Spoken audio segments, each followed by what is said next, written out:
o'zingizni tanishtirsangiz va Rahmatullayev kinezologiya klinikasida qanday lavozimda faoliyat yuritasiz? Assalomu alaykum. Men Rahmatulloh neyrokinezologiya klinikasida kineziolog, manual terapevt, fizioterapevt va igloterapevt bo'lib o'z faoliyatimni olib bormoqdaman. Bugun tomoshabinlarga qanday kasallik haqida gapirib bermoqchisiz?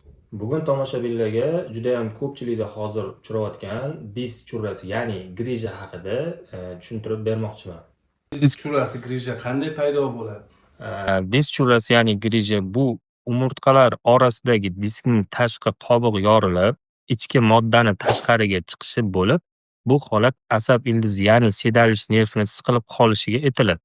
Xo'p, kelib chiqish haqida.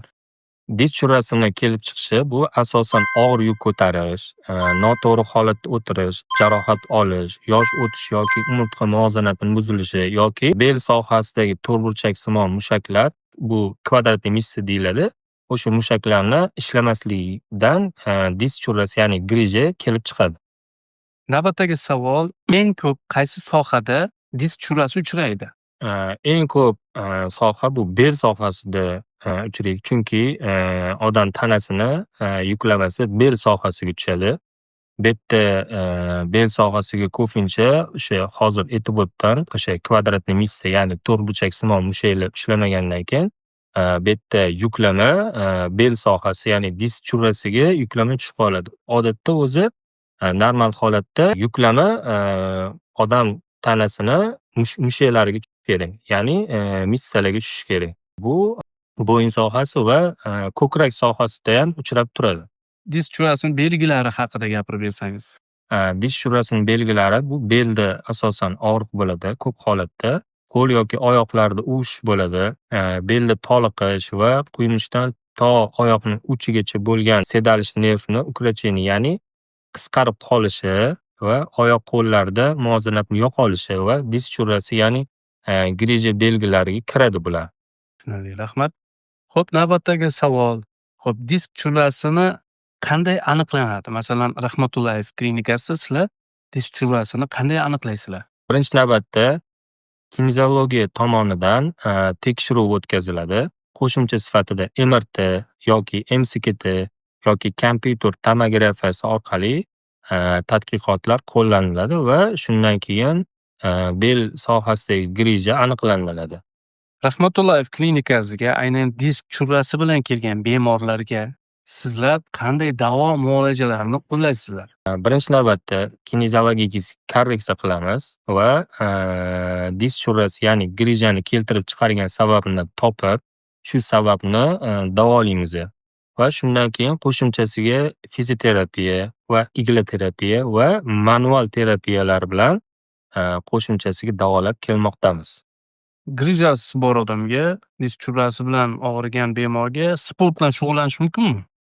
Ha, albatta mumkin. Faqat buni kinezolog tomonidan tavsiya qilingan gimnastikalar va maxsus mashqlar bor. O'shalar bilan shug'ullansa bo'ladi. Masalan, suzish yoki yugurish yoki yogalar bilan qo'shimcha sifatida mashqlarni qilsa, juda ham zo'r natijalarga erishib kelishmoqda. Xo'p, navbatdagi savol.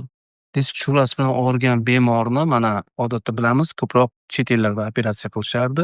Shu albatta operatsiya bilan davolanadimi yoki boshqa yo'llari ham bormi? Yo'q, bu yerda har doim ham operatsiyasiz davolasa ham bo'ladi. Ko'pchilik bemorlar konservativ, ya'ni dorisiz davolash bilan sog'ayishyapti.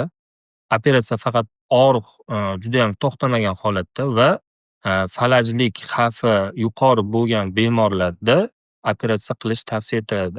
Diz churrasini oldini olish uchun nimalarga e'tibor berish kerak?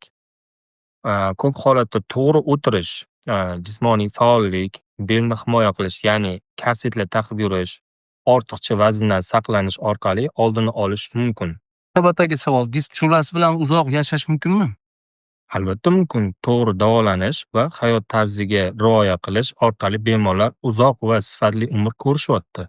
Demak, tomoshabinlarimizga qanday tilaklaringiz, takliflaringiz, ko'rsatmalaringiz bor? Tomoshabinlarimizga ko'rsatmalarimiz: og'ir ko'tarmanglar, og'ir ko'targanda ham to'g'ri ko'taringlar va hech qachon asabiylashmanglar, chunki asab bu kasallikni keltirib chiqaradi. asosan ko'p grijalar, grija bo'lib kelayotganlardan so'rasak, ko'p asabiylashdim. Erim bilan urishdim, xotinim bilan urishdim, ishda muammo bo'ldi, uyda muammo bo'ldi. Shu holatlarni aytishadi. Shundan keyin grijam kuchayib ketdi, nerv siqilib qoldi deydi. O'shaning uchun hech qachon asabiylashmanglar, og'ir ko'tarmanglar va gimnastikalar qilib yuringlar. Rahmat. Mazmunli suhbatingiz uchun va vaqtingizni ajratib bizga vaqt ajratganingiz uchun katta rahmat.